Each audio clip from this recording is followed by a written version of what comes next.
What if the fundamental math describing the size, shape, and expansion of our universe is completely wrong? This isn't just a claim from fringe skeptics. Theoretical physicists inside the mainstream are sounding the alarm. Dr. Thomas Buchert warns that by smoothing out the cosmos to make equations solvable, mainstream cosmology has substituted a mathematical fiction for the actual physical universe. Astrophysicist Dr. Fulvio Melia goes even further, stating that the idea of space as an elastic fabric stretching between galaxies is merely a mathematical artifact, one that leaves empirical physics and enters the realm of mathematical mysticism. Today, we are deconstructing the FLRW metric using detailed physics from Dr. Ferdinand Santos III, found on his Substack, Unstabinated, in which the foundational equations of the Big Bang are wrong, and our universe is not an expanding void, but a static physical reality. The standard cosmological model relies on the FLRW metric, short for Friedman, Lemaitre, Robertson, and Walker. It wasn't a single scientific discovery, but a mathematical framework cobbled together over 15 years. When Albert Einstein published general relativity in 1915, he believed the universe was static.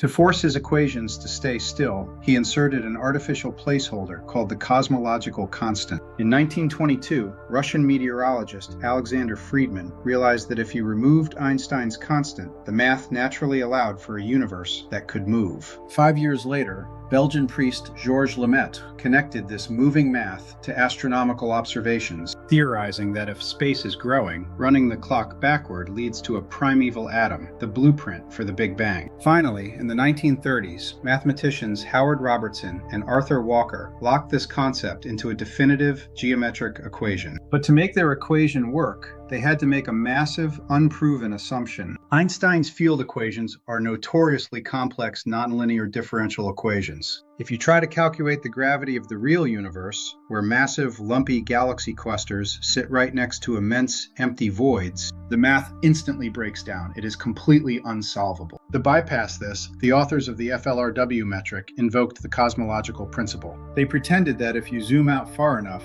all structural complexity vanishes, and the universe can be treated as a perfectly homogeneous, isotropic, frictionless dust. By mathematically averaging out all matter into this uniform fluid, they solved the equations using a single time-dependent variable, the scale factor, represented as A of t. In this metric, A of t does not measure physical objects moving through space. Instead, it acts as a geometric multiplier that dynamically stretches the coordinate grid itself over time. They didn't observe space expanding. They built an idealized mathematical sandbox where expanding coordinates were the only way to make the equations balance. For decades, this stretching coordinate grid was taught as gospel. But when the James Webb Space Telescope finally looked deep enough into the cosmos to test it, the math shattered against empirical reality. According to the FLRW metric, if space itself is actively stretching, it must create an optical illusion known as the angular size paradox. Because ancient light from distant galaxies was emitted when the universe was supposedly much smaller, the stretching of space over billions of years should actually cause the most distant galaxies to appear magnified. Instead, JWST deep field observations reveal the exact opposite.